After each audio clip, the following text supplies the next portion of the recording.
Halo Bapak dan Ibu karyawan Indomaret Group. Pada video ini, kami akan memandu langkah-langkah pengisian SPT tahunan orang pribadi melalui website Cortex.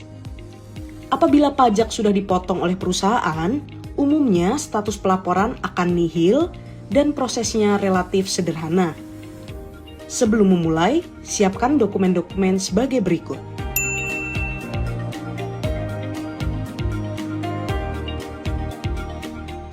Untuk yang pertama, Bapak Ibu dapat download BPA 1 yang mana tahun lalu dikirim melalui email dan di tahun ini akan di-download di website Cortex masing-masing. Yuk kita mulai. Klik ID pengguna, isikan NIK atau nomor NPWP, kemudian kata sandi, dan isi kode CAPTCHA yang diperlukan.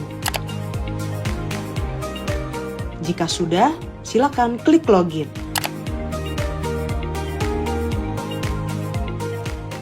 Pada tampilan awal, silahkan untuk klik portal saya dan lanjut ke dokumen saya.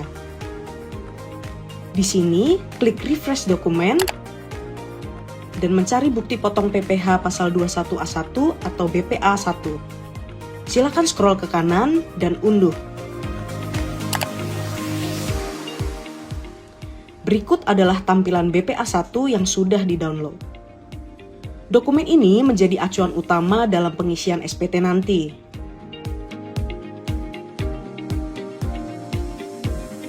Berikutnya, kita mulai ke pelaporan SPT. Bapak dan Ibu masuk ke menu SPT, lalu klik surat pemberitahuan atau SPT, kemudian pilih buat konsep SPT. Isi sebagai berikut. Langkah pertama, pilih PPh orang pribadi, lalu klik lanjut. Langkah kedua, silahkan memilih jenis periode SPT dengan SPT tahunan, dan periode dan tahun pajak silahkan pilih Januari hingga Desember 2025, lalu klik lanjut. Langkah ketiga, pilih jenis SPT, silahkan model SPT-nya pilih yang normal, dan buat konsep SPT. Kemudian, silakan untuk mengedit PPh orang pribadi dengan klik tombol lihat. Baik, Bapak dan Ibu, berikut adalah tampilan dari SPT tahunan pajak penghasilan atau PPh wajib pajak orang pribadi. Di sini akan ada dua bagian yang perlu diisi. Yang pertama adalah formulir induk dan yang kedua adalah formulir L1 atau lampiran 1. Nah, yang pertama kita perlu lakukan adalah klik posting SPT. Jika sudah, maka akan terlihat keterangan data terakhir diperbarui sesuai dengan tanggal melakukan posting SPT. Kemudian, untuk mengisi SPT, silakan untuk memilih sumber penghasilan dari pekerjaan. Kemudian, kita lanjut ke bagian A, identitas wajib pajak. Untuk poin nomor 7 dan poin nomor 8, silakan diisi sesuai dengan fakta Bapak Ibu masing-masing.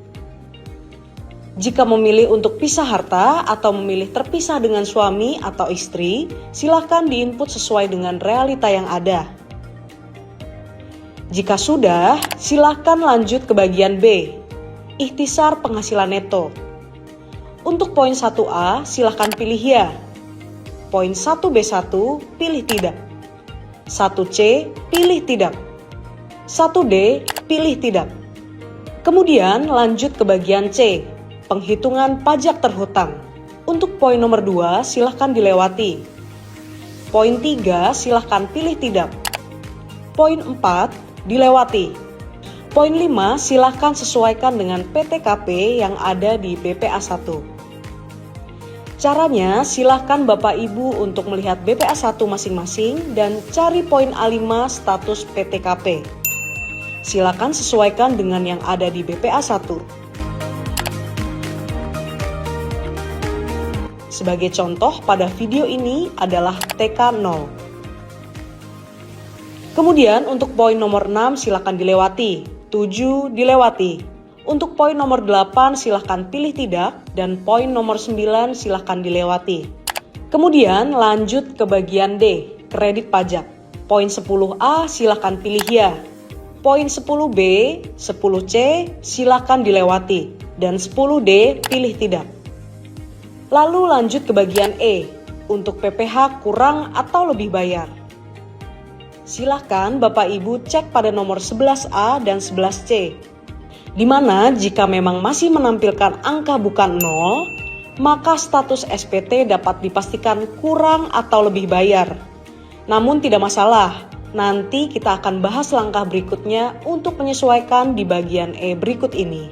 Jadi untuk 11A, 11B, 11C silakan dilewati terlebih dahulu. Untuk bagian F pembetulan dan bagian G permohonan pengembalian PPh lebih bayar.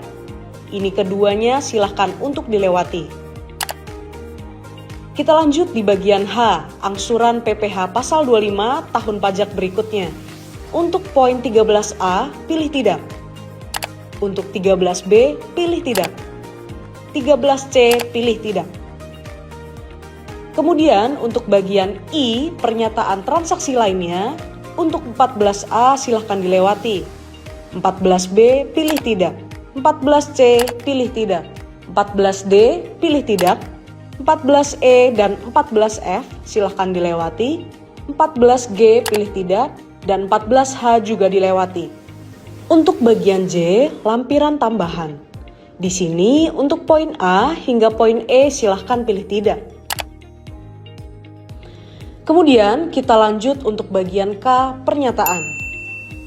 Merujuk ke nomor 11A dan 11C di atas yang menampilkan angka bukan 0, maka kemungkinan status SPT Bapak Ibu juga dapat menunjukkan lebih bayar atau kurang bayar.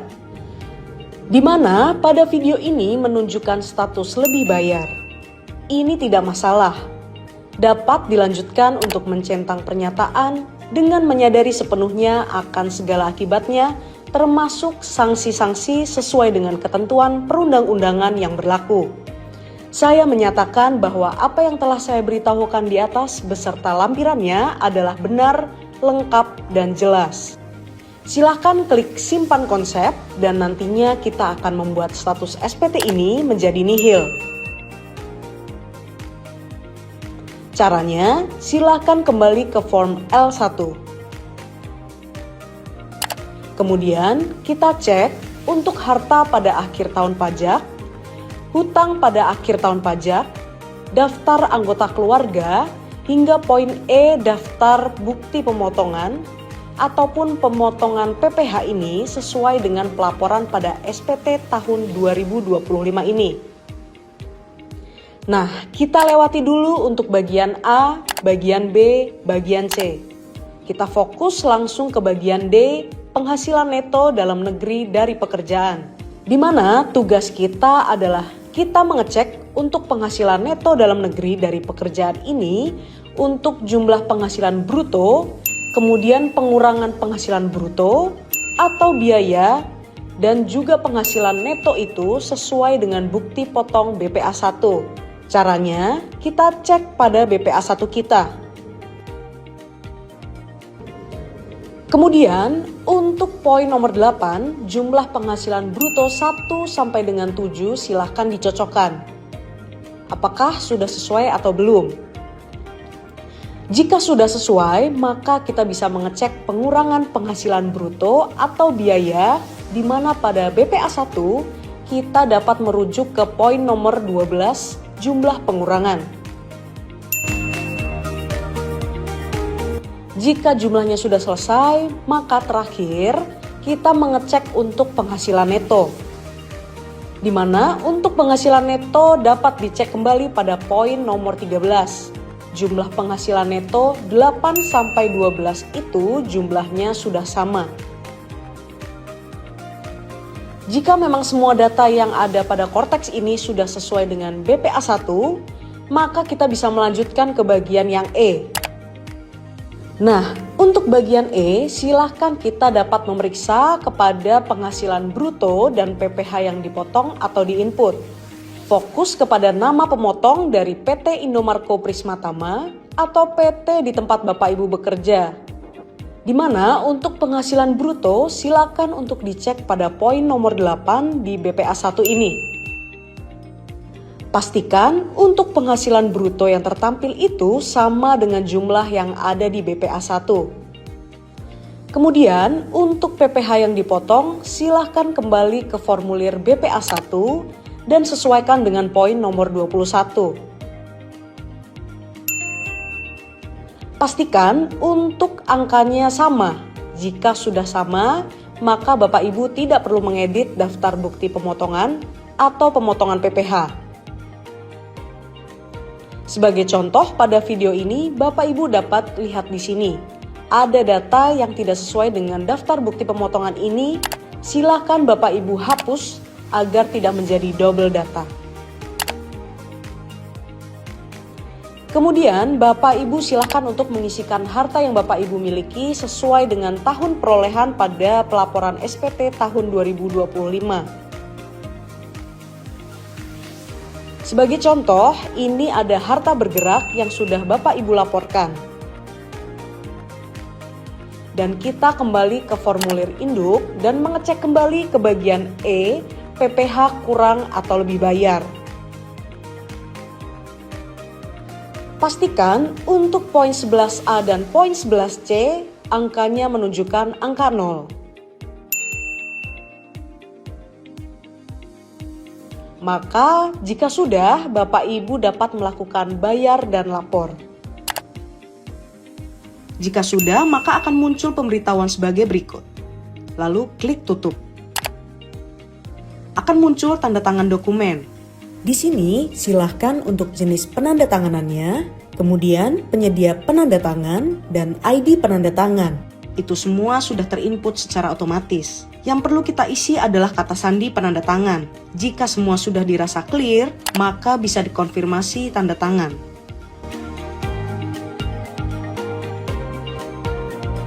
Dan SPT tahun 2026 sudah selesai.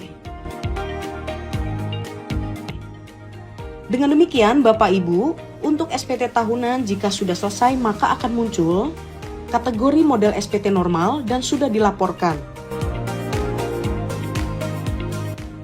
Bagi Bapak Ibu yang ingin melihat, silahkan bisa klik tanda terima. Ini akan dikirimkan ke email masing-masing dan bisa request dokumen. Untuk melihat dokumennya, di-download. Demikian Bapak Ibu untuk cara pelaporan SPT tahunan melalui website Cortex di tahun 2026. Terima kasih.